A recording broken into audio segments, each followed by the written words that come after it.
Hi, this is Miss Zetah reading Chapter 17 at the clinic.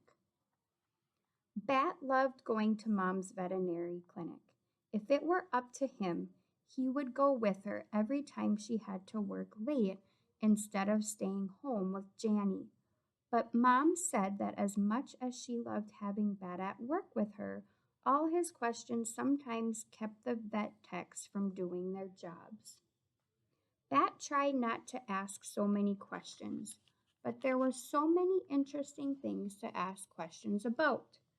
Today you can help Lawrence with baths, Mom told Bat as she drove him the 3 miles from the saw-wet school to the small brick building marked Valerie Tam, DVM.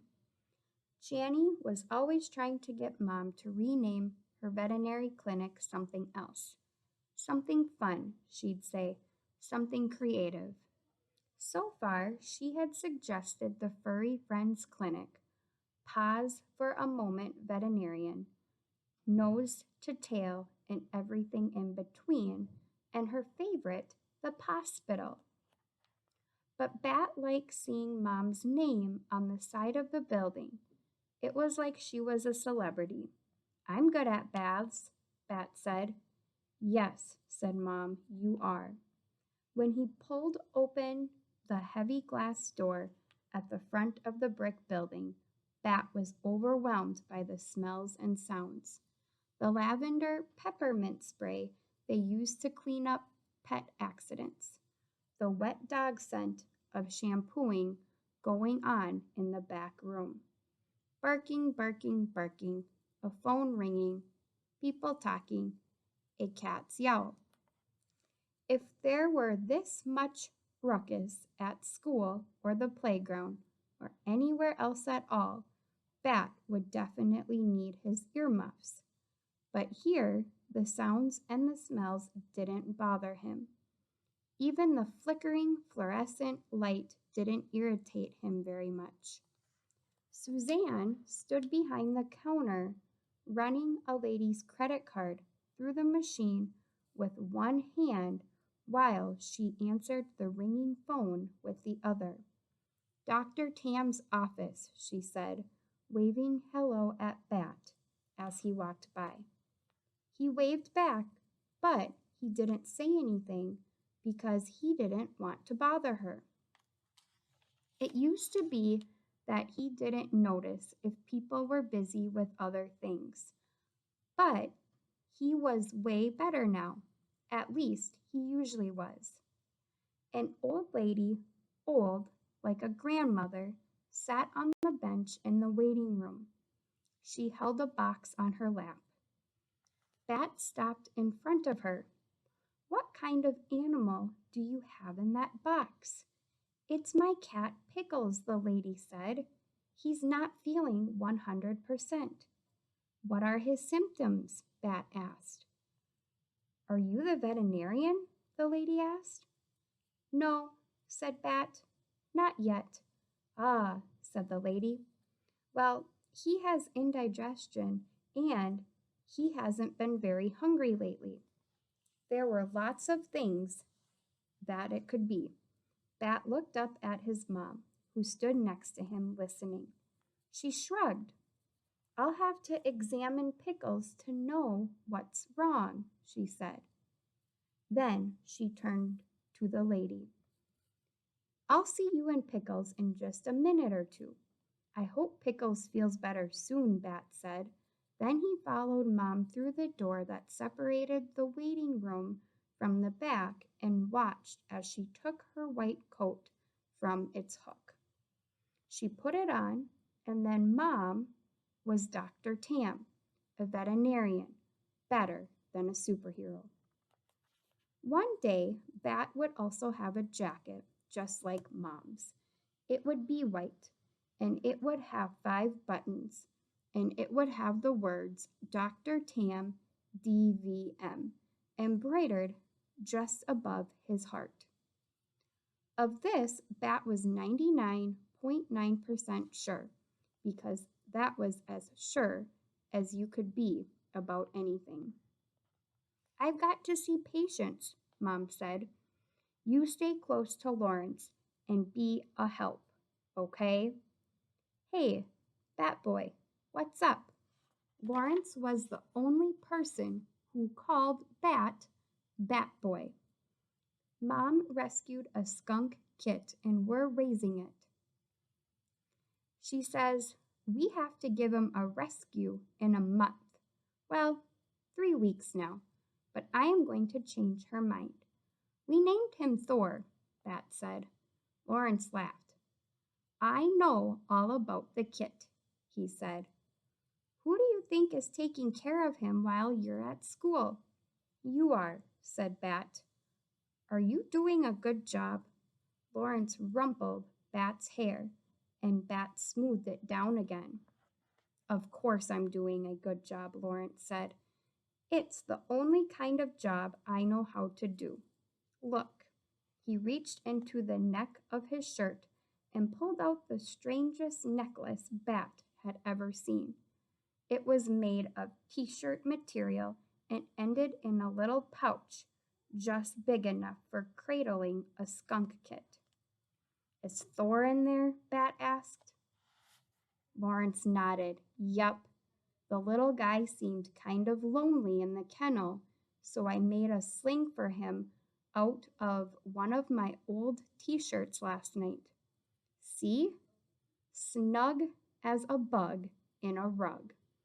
Lawrence opened the pouch so Bat could see inside. There was Thor curled into a little sleeping ball. Can I wear him? Bat asked. Of course. We don't want to get him wet when I'm washing the ducks.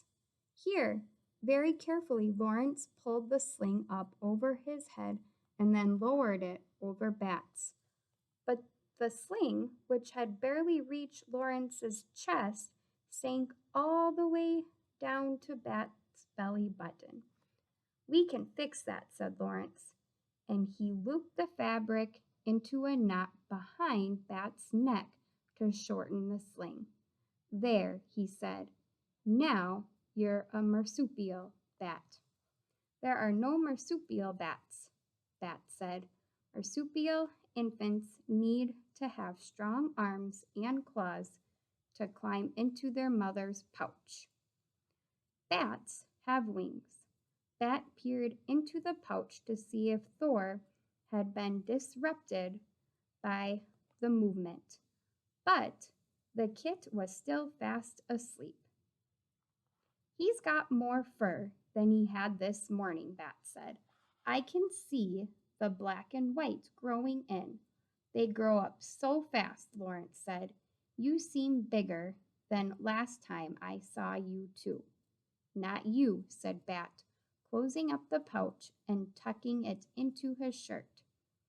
You're already all the way big, Lawrence grinned. If I get any bigger, I'll have to buy special order shoes. I already wear the biggest size the shoe store sells. Good thing you're too old to grow, Bat said. Good thing indeed, said Lawrence. Then he said, Thor is a great name, Bat. Did you come up with it? No, said Bat. Janny did.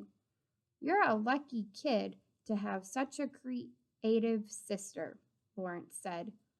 Did you thank her? No, said Bat, not yet. Well, there will be time for that later, Lawrence said.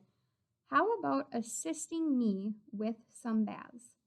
Usually Bat would do just about anything to help Lawrence with baths. But now, with Thor in the sling curled up and asleep, I don't know, Bat said. Don't worry about the kit, Lawrence said. You can wear an apron, and I'll do all the soapy stuff. Lawrence draped a green apron around Bat's neck. Bat tried to make sure it wasn't pressing too tight against the sling as Lawrence tied the waist strap. All good? Lawrence asked. I can't tell if Thor is still breathing, Bat said. Maybe it's too tight. Lawrence untied the strap and Bat took off the apron. He pulled off the sling and peered inside. There was Thor, still tightly curled into a little ball, still fast asleep. He's okay, sighed Bat. Lawrence patted Bat's shoulder. Maybe you can just keep me company today. How does that sound, Bat Boy? Better, said Bat. I can supervise. Good idea, Lawrence said. You can tell me when I use too much soap. That's easy, said Bat, following Lawrence into the holding room where dogs waited in separate kennels for their bath. You always use too much soap. Bat climbed up on a counter across from the big silver wash basin and watched as Lawrence bent down to open the far kennel. He scooped up a shaggy white poodle who didn't look very happy about what was about to happen. You're okay, Jeff, Lawrence said. He was using his soothing voice, calm and deep. Jeff is a funny name for a poodle, Bat said. Well, that's a funny name for a kid, Lawrence answered, setting Jeff into the wash basin before smiling at Bat. Bat smiled back. Then Lawrence got to work, slipping Jeff's head into a restraint so he couldn't jump out of the tub. Then turning on the faucet and running his hand under the water to check its temperature before he started spraying down the dog. That's a new restraint, isn't it? Bat asked. Good eye, said Lawrence. He shut off the water and began massaging shampoo into Jeff's curly pelt. The other one was getting rusty, so I ordered this new model. Is that a suction cup connecting it to the wall? It sure is, said Lawrence, and a strong one too. He grabbed a hold of the rope and tugged on it to show Bat how well it was connected to the wall. But with a loud pop, the suction cup came free. Jeff didn't waste any time. With an excited yip, he scrambled over the lip of the wash basin and leaped to the ground, bubbles everywhere. He slipped and slid when he landed, his nails scraping across the linoleum floor. Lawrence reached to grab him, but Jeff was too fast.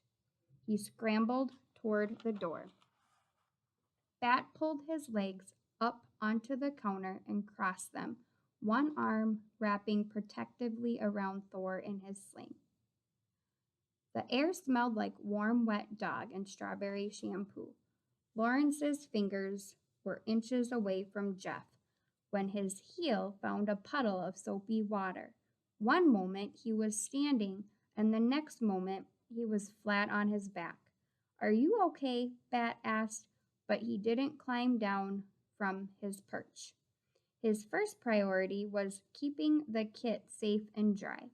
I've been better, Lawrence groaned. Jeff, who had discovered that the door was closed tight, returned to peer down at Lawrence. He lowered his head and lovingly licked Lawrence's cheek with his long pink tongue.